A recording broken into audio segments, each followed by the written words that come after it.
บัดนี้เป็นครั้งที่149ตรงกับวันที่7เมษายนพศ2569ข้าพเจ้าในนุทพงศ์พิรมเมืองรหัส202ขอเปล่งวาจาสาธยายพุทธมนต์ถวายเป็นพุทธบูชาธรรมบูชาสังฆบูชาและเป็นอาจาริยบูชาแด่องค์พระผู้มีพระภิเจ้าองค์หลวงปู่สมเด็จดุลหลวงปู่บุญเดชหลวงปู่ศิลาตลอดทั้งครูบาอาจารย์ผู้เป็นเจ้าของวิชาจินดามณีขอเทพเทวดาเจ้าทั้งหลายโปรดจงมาอนุโมทนาในการสวดสาธยายของข้าพเจ้านี้ขออนุภาพคุณพระรัตนตรัยครูบาอาจารย์และเทพเทวดาทั้งหลายโปรดจงบันดาลให้จิตของข้าพเจ้าเป็นสมาธิอันควรแก่การสวดสาธยายมนต์ต่อไปบทสวดชุมนุมเทวดาสมันตาจากกาวาเรสวัตระคัสสันตุเทวตาสัตตมังมุนิราชสาสุนันตุสักขมุขตังสัพเพกาเมจารุเปคิริสิกขาลตเตจันตนิเขวิมาเนทิเปรเทสกาเมจารุวนาคหาเนเทหาวัตุหิเขเตภูมาจายันตุเทวาชาลถารวิสเมยะขาคันทปานาคาติปตาสันนิเกยังมุนิวารวาจนังสาธโวเมสุนันตุธรรมสวนากาลวยัมปทันตาธรรมสวนากาลวยัมปทันตาธรรมสวนากาลวยัมปทันตาบทสวดนมัการสติคาถานะโมตัสสะภะคะวะโตอะระหะโตสัมมาสัมพุทธัสสะนะโมตัสสะภะคะวะโตอะระหะโตสัมมาสัมพุทธัสสะนะโมตัสสะภะคะวะโตอะระหะโตสัมมาสัมพุทธัสสะบทสวดสัจจกิริยาคาถานาทิเมสรณังอัญญังพุทโธเมสรณังวรังเอเตนะสัจจวัชเชนะโสทิเมหตุสัพพทานาทิเมสรณังอัญญังธัมโมเมสรณังวรังเอเตนะสัจจวัชเชนะโสทิเมหตุสัพพทานาทิเมสรณังอัญญังสังโฆเมสรณังวรังเอเตนะสัจจวัชเชนะโสทิเมหตุสัพพทาบทสวดมหาการุณิโกนาโถติอาทิกาคาถามหาการุณิโกนาโถอัฏฐยาสัพพะปานินางปุเรตวาปารมิสัพพะปะโตสัมภทิมุตตมังเอเตนะสัจจวัชเชนะมหาโตสัพพุทธวามหาการุณิโกนาโถหิตายาสัพพะปานินางปุเรตวาปารมิสัพพะปะโตสัมภทิมุตตมังเอเตนะสัจจวัชเชนะมหาโตสัพพุทธวามหาการุณิโกนาโถสุขายาสัพพะปานินางปุเรตวาปารมิสัพพะปะโตสัมภทิมุตตมังเอเตนะสัจจวัชเชนะมหาโตสัพพุทธวาบทสวดมหาสมัยสูตรเอวัมเมสุตังเอกังสัมยังภควาสักเคสุวิหารติกบิลวัตุสมิงมหาวเนมหาตาภิกขุสังเคราสัพพิมจัมมตหิภิกขุสัตหิสัพเพเหวะอรหันตหิทัสสหิจาโลกาตตุหิเทวตาเยปุยนะสัมมิติตาโหติภควตาทัสสนยาภิกขุสังจักอัตถโขจตุนังสุทาวาสกายิกานังเทวานังเอตัทโหเสยังโคภควาสักเคสุวิหารติกบิลวัตุสมิงมหาวเนมหาตาภิกขุสังเคราสัพพิมจัมมตหิภิกขุสัตหิสัพเพเหวะอรหันตหิทัสสหิจาโลกาตตุหิเทวตาเยปุยนะสัมมิติตาโหติภควตาทัสสนยาภิกขุสังจักยานุนามะยังปิเยนะภควาเตนุปัสสังกามายามะปัสสังกามิตวาภควโตสันติเตปัจเจกขาทาภาสายมติอัตถโขตาเทวตาสายทัพพินามะพะละวาปุริโสสัมมันทิตังวาปะหังมัสสารยะมัสสาริตังวาปะหังสมิชยะเอวะเมวะสุทาวะเสสุเทเวสุอันตรหิตาภควโตปุระโตปาตุระหังสุอัตถโขตาเทวตาภควันตังอภิวาเทตาวาเอกามันตังอัตังสุเอกามันตังทิตาโขเอกาเทวตาภควโตสันติเตอิมังคังอภัสสิมหาสมัยโยปวานะสมิงเทวกายาสมาคตาคตมหะอิมังธรรมะสมัยยังทิตาเยวะปราชิตาสังฆติอัตถโขปราเทวตาภควโตสันนิเกอิมังคังอภัสสิตตาวิภวสมาทังสุจิตังอัตโนชุกามกังสุสารถิวะเนปนิฆาเหตวะอินทิยานิอัปสันติบันทิตาติอัตถโขปราเทวตาภควโตสันนิเกอิมังคังอภัสสิเชตวาคีรังเชตวาบริขังอินทาคีรังโอหัจจมเมชาเตสรติสุทัพวิมลาจักขุมตาสุตตาสุสุนาคาติอัตถโขปราเทวตาภควโตสันนิเกอิมังคังอภัสสิเยเกจิพุทธังสรณังคตาเสนเตขมิสันติอปายภมิปหายามนุสังหิหังเทวกายังปริปุเรสติติอัตถโขภควาภิกขุมันเตสีเยปุยนะภิกขเวทัสสสุโลกาตุตุสุเทวตาสนิปิตังหิตถาคตังทัสสะยะภิกขุสังฆะเยปิเตภิกขเวเหสุมติธรรมัทนังอรหันโตสัมมาสัมพุทธาเตสัพพิภควันตานังเอตาปรมาเยวะเทวตาสนิปิตาหิสุสัยสัพพิเมหังเอตระหิ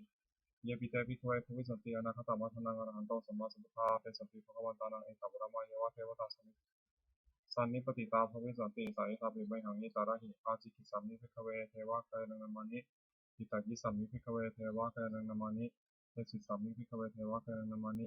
ตังเสนุทาสตุกรรมนาสิกโรธาปาสิสัมมิติเอวัมปเตติโกเตวิภูภควโตปัจจโตโสภควาเอตตโวจะสิโลกามนุกัสสามิยะทัพพุมาตทัสสิตาเยสิตาเกข้าพลังปหิตตาสมาหิตาปุรุสิหาวาสามีนาวมหังสัมสัมโนทัตตะสาสุทาวิปัสสนามนาเวลาปิโยปัสสะเตยตาวามะเนกัปปิตาวะเทวตะตวามิติสัทธาสาวะเกสัสเนรเต เทวกายาภิเกตาเตวิชานาถาภิกขโวเตจาตปะมะกะโรสุตวาพุทธาสัสนังเตสัมปตุระหุยนะอมนุสสานะสนะภิกขสตปะนะขิสหสานะทัสตริงสตังเอเกสาสานะอมนุสสานะมัทสุขันเตเกนะตปะนะคงทิสาสัพพะพุทธะอโหตันตสัพพะพิญญายาวะขิตวานันจตุมาตตวามิติสัทธาสาวเกสาสเนระเตเทวกายาภิเกตาเตวิชานาถาภิกขโวเยวหังกิตายิสามิเทระเหนุบุคคโสสัตตสหัสสาวยะขาภูมากับิลวัฏวายทิมโตสุติมโตวันนวันโตยัสสะสินโมธรรมนาติกรรมปุณังสุวิมนังสสหัสสาเหมวัฏายขานังโตนิโนทิมโตสุติมโตวันนวันโตยัสสะสินโมธรรมนาติกรรมปุณังสุวิมนังสัตตกิราติสหัสสายขานังโตนิโนทิมโตสุติมโตวันนวันโตยัสสะสินโมธรรมนาติกรรมปุณังสุวิมนังอิเจเตโสรัสสหัสสายขานังโตนิโนทิมโตสุติมโตวันนวันโตยัสสะสินโมธรรมนาติกรรมปุณังสุวิมนังเวสามิตาปัญจสตายขานังโตนิโนทิมโตสุติมโตวันนวันโตยัสสะสินโมธรรมนาติกรรมปุณังสุวิมนังภูมิพระวราชาข้าอิโกเวปุรสานิเวสนาวิญโยนังสตาสหัสสังยาขานังวิยุรปัสสติภูมิพระวราชาข้าอิโกโสปะคาสิมริโงนังปุริมันจัติสาราชาทัตตาลัทโถปสาวสติกันทัตนาธิปติมหาราชายสัสสิโสปุตตปิตสสะพะโวอินทมานามหาพระลายทิมโตชิติมโตวันนวันโตยัสสะสิโนโมทัมมนาวิกรมปุระสุญิโงนังทักขินาจัติสาราชาบุรุษโหตปัสสติกุมพัฒนาธิปติมหาราชายสัสสิโสปุตตปิตสสะพะโวอินทมานามหาพระลายทิมโตชิติมโตวันนวันโตยัสสะสิโนโมทัมมนาวิกรมปุระสุญิโงนังปัจฉิมจัติสาราชารูปะโขสาวสตินาคนาธิปติมหาราชายสัสสิโสปุตตปิตสสะพะโวอินทมานามหาพระลายทิมโตชิติมโตวันนวันโตยัสสะสิโนโมทัมมนาวิกรมปุระสุญิโงนังอุตารันจัติสาราชาโกเวโรตปัสสสติยาคนาธิปติมหาราชายสัสสิโสปุตตปิตสสะพะโวอินทมานามหาพระลายทิมโตชิติมโตวันนวันโตยัสสะสิโนโมทัมมนาวิกรมปุระสุญิโงนังปุริมาทิสังทัตตารัตโถทักขิเนนาวุนหะโคปัจฉิเมนารูปะโขกุเวโรตรังทิสังสตาโรเตมหาราชาสมตาสตุโรทิสาทัตถะมนาอัคโสนิกัมปิลวัตถุเตสัมมัญญาวิโนทัสสะภูจาริกาสถามยาภูเรทุเวเตทุวิภูจักโตสหจันทโนกามาเสโถจาคีนุคันทูนิคันทุจาปนาโทโอปัญโยจาเทวสุโตมัจจเทวสุโตจะมาตลิจิตตเสโนตะคันทโพนโรราชาชโนสโพอาภุมัจจสิโกเจวะติมพโรสุริยวัชสาเอเตจันเยจาราชโนกันทภาสาราชุพิมุธรรมนาภิกรมบุคคลสมิงวนังอัฏฐคุณทัสสานาคาเวสาราสหตัสสกาคัมภารัสตราภูปยคาสายติภิยมุนาทัตตาลัฏฐาจาคุณคายาสสิโนเอราวโนมหานาโคสภคาสมิงวนังเยนาคาราเชสหสาหันติทิภาทิชาปกีวิสุทธิจักโขวิหายสัตเตวนามัชฌปตาจิตตาสุตนาอิทิเกสานามังอาภายันตทานาคาราชานามัสสิสุปนันตเขมมังกาสุทุโตสานังกิวาจหิปวหายันตานาคาสุปนาสารนามังกังสุปตังชิตาวชิระหัตเถนะสมุทังอสุรสิตาภัตตโรวาสาวเสเตอิทิมโตยัสสิโนกาลกัญชามหาพิสมาอสุรธนาเวคัสสาเวปัจจิกิสุจิติตาปหาราโทนมุติสหสตันตาภริปุตานังสัพเพเวโรจนามกาสนะหิตวาปริเสนาราหุปตัมปะขมุงสมโยคณิพระเตติพุรังสุวิมนังอาโปเตเทวาปฐวิจาเตชวายโยตถาคมุงรุณาวรุณาเทวาโสโมเตยะสสะสหเมตตากรุณากายิกาคุเทวายะสัสสิโนทัสสิเตนะสัทธากายะสัพเพนะตวันโนอิทิมันโตสุเตมันตวันนาวโตยะสัสสิโนโมทัมนาภิกรมภิกขุนังสุวิมนังเวทุจเทวาสหลิตาอัสสมาจิทุเวยมาจันทโสเวสัทเทวาจันทมคุกุรกิตาสุริยสูมนิสาเทวาสุริยมัคคุกุรกิตานะขัตานิกุรกิตวาคุมทาวะระหกาวสุนังวาสวเสโตสโกปะคับวินโตทัสเสเตทัสสะทากายาสัพเพนะนะตวันนิโนอิทิมันโตชิลิมันตวันนวันโตยัสสะสิโนโมทัมนาภิกรมภิกขุนังสุวิมนังมหาภูสาภูเทวาชามัคคิสิขาริวะอริตกาจโรชาจาอุมาปุพานิพาสิโนวารุณาสหัธรรมาจาจุตาสเนชกาสุริยาอุจราภวคุวสาวเนสิโนทัสเสเตทัสสะทากายาสัพเพนะนะตวันนิโนอิทิมันโตชิลิมันตวันนวันโตยัสสะสิโนโมทัมนาภิกรมภิกขุนังสุวิมนังสมานามหาสมานามานุสามานุสุตมะกิตามนุสิกาภวคุมโนปุถุสิกาถาคุหายโยเทวายะจาริกิตวาสิโนปาราคามหาปาราคาคุเทวายะสัสสิโนทัสเสเตทัสสะทากายาสัพเพนะนะตวันนิโนอิทิมันโตชิลิมันตวันนวันโตยัสสะสิโนโมทัมนาภิกรมภิกขุนังสุวิมนังสุกาการุมหารุณาอคุเวคณสสสหโอทาตกยหาปามกขาคุเทวาวิจักขณาสัทธามตาหาราคาชามิสกาจายสัสสิโนธนายังอาคามชุนโยยสาโยสติทัสเสเตทัสสะทากายสัพเพนะนะตวันนิโนอิทิมันโตชิลิมันตวันนวันโตยัสสะสิโนโมทัมนาภิกรมภิกขุนังสุวิมนังเขมิยาตุสิตายามากาตกาจายสัสสิโนสัมภิกาลามะเสถาจุลิธรรมะจาสวานิมันนาราดิโนอาคูตาคุปรนิมิตาทัสเสเตทัสสะทากายสัพเพนะนะตวันนิโนอิทิมันโตชิลิมันตวันนวันโตยัสสะสิโนโมทัมนาภิกรมภิกขุนังสุวิมนังสัพเพเรเทวานิกายาสัพเพนะนะตวานิโนนามันวายนะคันจูเยจันเยสัริสาสหาภูทัสสติมขีลังโอภาทินามานาสวานะขิมุขตารังนาคัมจันทวชิตาจิตังสุพรามาปรามาโตจาปุตาอิทิมโตสาสนังกุมโรติโสจาโสภคัสมิงวนัง สัสสะพระมาโลกานังมหาพระมาทิฏฐิติอุปปโนชุติปันโตปิสมากายโยยสัสสิโสทัสเสถาอิสตาภูปัจเจกาวะสาวัตติโนเตสัญจามัชตวาคาหาริโตปะเรวริโตเตจัสสะเพยพิกันเตสินเทเทเวสัพพะมะเกมาราชนาภิกามิปัสสะกานะสัมมัติยังอิทาคานะถาพันธตาราคินะปัทธมัตุโวสมันตะเประวะระคามา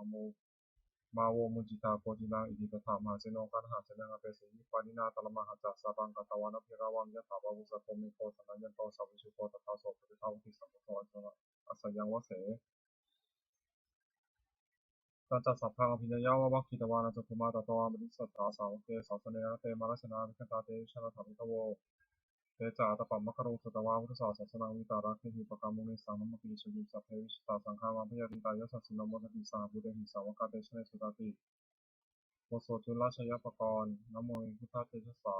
พัฒนาตยะธรรมิกาเตชะประสิทธิประสิทธิวานารายปรามิสุราสิทธิธรรมะใจพาจัตตตุโรกาคัมภีรภกาสุมทาภูตุงคังคาจัตตธรรมะชยประสิทธิพรตุเตชยชยธรณีธรณีอุทธีนุทินาทีชยชยขพลตรนิสายนิราเสเสนาเมรุราชพลนรชีชยชยคัมภีรสมพีนาคินนาคีปิศาจปุตตะกาลีชยทุนิมิตาโรคีชยสิงคีสุตตานมุขชาชยวุนมุขสาตาชยสัพพะทินาคาคุรคันโทชยคาสกรตุรงสุการะผู้ชงสิงหพยาคาธิปาชยอุณมุขายาตาชิตาเสนาเลกุณสุขินารดีชยสุปัตตาชีวี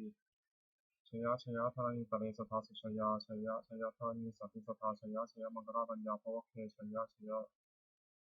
ยวรุณายเขชยราคาเสสุราพุชเตชาชยพระเมธคณาชยราชาธิราชาชัยชยปัทวิสัพพังชยอนันตาปเจกาพุทธสาวังชยมเหสุโรหโรหริเทวาชยพระมาสุรโตชยนาโครุณโครุปโคจันทิมานวินิโทจาเวนะตโยจาโคเวโรวรุณโนปิจาสันติวายโยจาปาจุนโหกุมารโรทัตตารัตโกวัตตารสมาธิวาสิวิตาภาษาชโยอิสโนสาวกาสัพพชยรามโมโพนตุเตชยธรรมจัสสังโฆจัสทัสสะปาโรจัสชยกังเอเดนะชยเตชนะชยสุขีโพตุเตเอเดนะพุทธเตชนะโหตุเตชยมังคลังชโยปิพุทธศาสริมตอยามรสาตปปิมตอปราชโยโคสยามทิมุทิโรมุทิตาชยตถาพรมคณามิสิโนชโยปิพุทธศาสริมตอยามรสาตปปิมตอปราชโยโคสยามทิมุทิโรมุทิตาชยตถาอินทคณามิสิโนชโยปิพุทธศาสริมตอยามรสาตปปิมตอปราชโยโคสยามทิมุทิโรมุทิตาชยตถาเทวคณามิสิโนชโยปิวุสสะสริมตอยามะสัจจปฏิมตปราชโยโคสยามทิมุติโกมติตาเชตถาสุปนคามิสิโนชโยปิวุสสะสริมตอยามะสัจจปฏิมตปราชโยโคสยามทิมุติโกมติตาเชตถานาคนามิสิโนชโยปิวุสสะสริมตอยามะสัจจปฏิมตปราชโยโคสยามทิมุติโกมติตาเชตถาสัพพมคนามิสิโนชยันโตพุทธิยามุเลสักยานังอันทิวัฒโนเอวังตวังวิชิโยมิชยสุชยมังคะเลปราชิตาพลังเกสีเสปริปิโกเปรพิเศษเกสัมมาพุทธนาขับปะโตปโมทติสุนัขตังสุมังคลังสุปปะตาสุหุติตังสุขโนสุมุตโตจัสุริทังพระมาจาริสุมัทกินังกายกรรมังวาจากรรมังมรคินังมโนกรรมังปัจจิเตระคินานิกตวานันทพัตเตระคิเนเตอภารตาสุขิตาวุนหาพุทธาสัสเนโรคาสุขิตาพุทธาสหัสสะเอหิยติสุนันโตโพนเยเทวาสมิงคานิอธิกตาธิคายุกาสัตตาสุสุขิตังสุสัพพทาระคันตุสัพพสัตตนังระคันตุชินาสัสนังยากติปัฏนาเตสังสเพปุเรนตุโนรัตถาลิตะกะเวโตวสันตุวสังวสาวรังการุคาจุรทวาติสังนิวรณจุจัสสัพพทากายาสุขังทิตาสุขังอนันตุยถาระหัง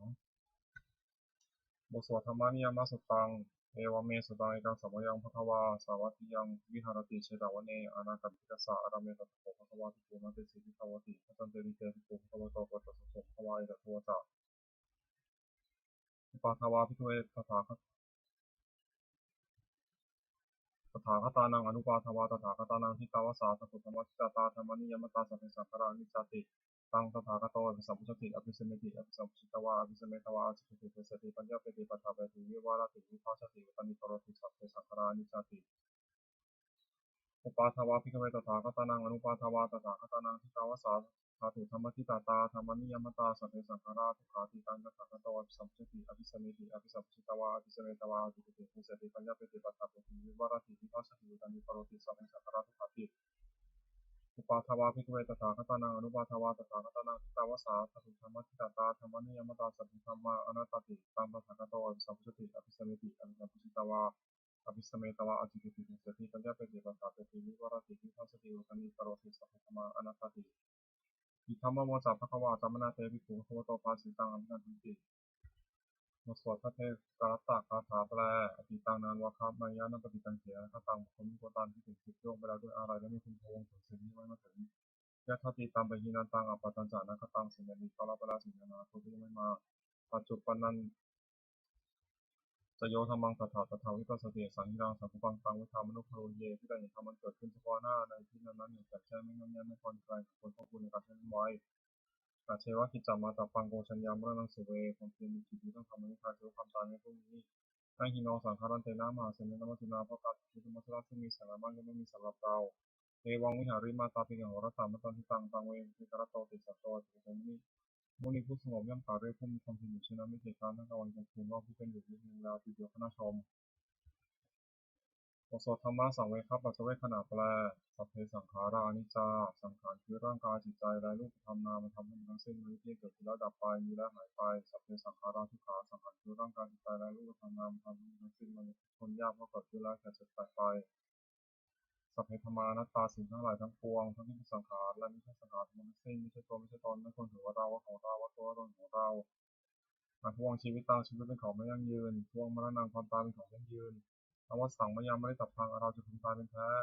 มรณะปริโยสานาเมชีวิตตังชีวิตของเรามีความตายเป็นที่สุดรอบชีวิตตังเมอนิยตังชีวิตของเราเป็นของไม่เที่ยงมรณะเมอนิยตังความตายของเราเป็นของเที่ยงวัตตะคนที่จะสังเวชยังกายโยจิรังร่างกายนี้ไม่ได้ตั้งอยู่นานในเปตาวิญญาโนนั้นปราศจากวิญญาณฉุกคนปฏิเสธและอธิเสธสติจากนอนทับปัทวินซึ่งเป็นดินกริงพลังอีกว่าประดุจทั้งว่าท่อนไม้และท่อนฟืนนี้รับสั่งหาประโยชน์นี้ได้อนิจจาวัตสังขาราสังขารทั้งหลายที่หนออุปาทวายาตมิโนมีความถึงที่แล้วมีความเสื่อมไปเป็นธรรมดาอุปัชชิตวานิรุชันติครั้งเกิดขึ้นแล้วย่อมดับไปแต่สังมุปสมุสุขขอความเข้าไปสงบระงับสังขารทั้งหลายสิ่งอย่างยิ่งสัพเพสัตตามรติจักสัตว์ทั้งหลายทั้งปวงกำลังตายอยู่มุนิสุจำริสเลที่ตายแล้วและกำลังจะตายเทวะของบริษัทนี้เราก็จะตายอย่างนั้นเหมือนกันนัตถิเมเอตัสสังสยโยความสงสัยในความตายนี้ไม่มีแก่เราเลยบทสวดเมตตายังกิจิกุศลังกัมมังสัตถิกเตหิกตังปุญญังโนอนุโมทโตสุนันตุปุถุเยเทวาสิมิธานิยทิกตาทิกายุกาสตังโตสุขิตังโตทุกขาภูมิจตุมาตาปิตาสุขิตังโตทุกขาภูมิจตุสัพเพยาริกาสุขิตังโตทุกขาภูมิจตุสัพเพอยาริกาสุขิตังโตทุกขาภูมิจตุสัพเพติสาสเรยขาสัพเพเตตาสุขิตังโตทุกขาภูมิจตุสัพเพอาจาริอุปัชฌายาสุขิตังโตทุกขาภูมิจตุสัพเพนักตาสุขิตังโตทุกขาภูมิจตุสัพเพเทวาสุขิตังโตทุกขาภูมิจตุสัพเพสามัตินังสมิชันตุโวบทสวดบูชาหลวงปู่ทวดนะโมโพธิสัตว์คันธิมิยะอิริภควานะโมโพธิสัตว์คันธิมิยะอิริภควานะโมโพธิสัตว์คันธิมิยะอิริภควาปฏิทานาคาถายาเทวตาสันติวิหาราวาสินิทุเปคะเรโพธิคะเรตหิตหินตาธรรมะทเนนะพวันตุปุชิตาโสติกรณิทาวิหารามันทะเรเตราชมชานวกาจติโกสารามิกาธานปฏิวสกาคามาจติสานิธรรมาติสาราสปานุพุตาสุขิตาพุนตุเตชาลาภูชาเยปิจาอันทสัมภวาสังเสรชาตาทโวปปาติกานิยนิการธรรมวรังปฏิจเตสัพพิติปัสสะโตสุสัมภยังอาตุจิรังสตังธรรมโมธรรมทราจบุคลาสังโฆตุสมัคควะสัญญาจันติกายะตะรักตุสัมโมสัพพิติธรรมจาริโนวุฒิสัพพะปุญญามะธรรมยาริยะปะวิทิเตทัสสนะโหตุสัพพิติปานิโนพุทธศาสเนสัมมาตรังโมฉันโตกาลเทวโกวัสดุวุฒิภวยัสสตนังสมิทานิดุเมธานิมาตาปิตาจัตตาชังนิจังรักขันติปุรกังเอวังธเมนะราชโนวชังรักขันติสัมมาตา เดวตาวิโยชนะคาถาทุกขปตาชนิทุกขาพยาปตาชนิพยาโสขปตาชนิสองกลางของตุสัพเพติรานิโนเอตาวตาจารสัพพตังปุญญาสัมปทังสัพเพเทวานุโมตุสัพพะสัพพติสิทธิยาคานังขันตุสัพพยาสีรังและขันตุสัพพตาภาวนาพิรตาโหตุขันตุเทวตาคตาสมังคนคาถาโหตุสัพพังสมังครังรักขันตุสัพพเทวตาสัพพพุทธานุภาเวนะโสติโสติโหตุนิรันตรังโหตุสัพพังสมังครังรักขันตุสัพพเทวตาสัพพธรรมานุภาเวนะโสติโหตุนิรันตรัง โหตุสัพพังสุมังคารังพระคันตุสัพพเทวตาสัมสังฆานุภาเวนะโสติโหตุนิรันตรังสัพเพพุทธาภรปัตตาปัจเจกานันตยมพลังอาหารตานันตาเดชนะรักขมุทัมิสัพพโสสัพเพพุทธาภรปัตตาปัจเจกานันตยมพลังอาหารตานันตาเดชนะรักขมุทัมิสัพพโสสัพเพพุทธาภรปัตตาปัจเจกานันตยมพลังอาหารตานันตาเดชนะรักขมุทัมิสัพพโสสัพเพพุทธาภรปัตตาปัจเจกานันตยมพลังอาหารตานันตาเดชนะรักขมุทัมิสัพพโสสัพเพพุทธาภรปัตตาปัจเจกานันตยมพลังอาหารตานันตาเดชนะรักขมุทัมิสัพพโสสัพเพพุทธาภรปัตตาปัจเจกนันเตียพลังอาหัตตังนันจัตติชนะรักขมังคันสัพพโสสัพเพพุทธาภรปัตตาปัจเจกนันเตียพลัง อาหารตานันจาเตชนะรักขมธรรมิสัมปโสสัพเพพุทธาภาปตาปเจกันันเจยพลังอาหารตานันจาเตชนะรักขมธรรมิสัมปโสสัพเพพุทธาภาปตาปเจกันันเจยพลังอาหารตานันจาเตชนะรักขมธรรมิสัมปโสด้วยอำนาจแห่งบุญกุศลที่ข้าพเจ้าได้สวดสาธยายพระพุทธมนต์นี้ข้าพเจ้าขอน้อมกล้าอุทิศถวายเป็นพระราชกุศลแด่สมเด็จพระนางเจ้าสิริกิติ์พระบรมราชินีนาถพระบรมราชชนนีพันปีหลวงผู้เสด็จสู่สวรรคาลัยขออานิสงส์แห่งบุญกุศลนี้จงเป็นสมบัติสิริมงคลแก่ข้าพเจ้าแคล้วคลาดปลอดภัยจากทุกโศกโรคภัยอันตรายทั้งปวงให้มีแหล่งรายได้สุจริตมั่นคงเป็นสมาธิที่ชอบธรรมเพราะว่าไม่มีหย่อนยานยากจนขออย่าได้ยินเสียงข้าพเจ้าขอให้ข้าพเจ้ามีสัมมาทิฏฐิตั้งมั่นในพระธรรมคำสอนขององค์สมเด็จพระสัมมาสัมพุทธเจ้าดำรงอยู่ในความจริงงามตลอดกาลนานอีกทั้งขอเทพเทวดาทั้งหลายผู้ได้อนุโมทนาสาธุการในบุญกุศลนี้โปรดประสิทธิ์ประสาทขอน้อมส่งอนุภาพแห่งมงคลและสู่วัตถุมงคลพระปิตายศิษย์ในฝ่ายไทยและฝ่ายลาวรวมถึงวัตถุมงคลทั้งปวงที่สามสิ่งอำนวยด้วยจากการเกิดให้เกิดด้วยพุทธานุภาพเทวานุภาพและฤทธานุภาพศักดิ์สิทธิ์อำนวยผลให้สิริมงคลแก่ผู้ครอบครองและบูชาทุกประการเทอญ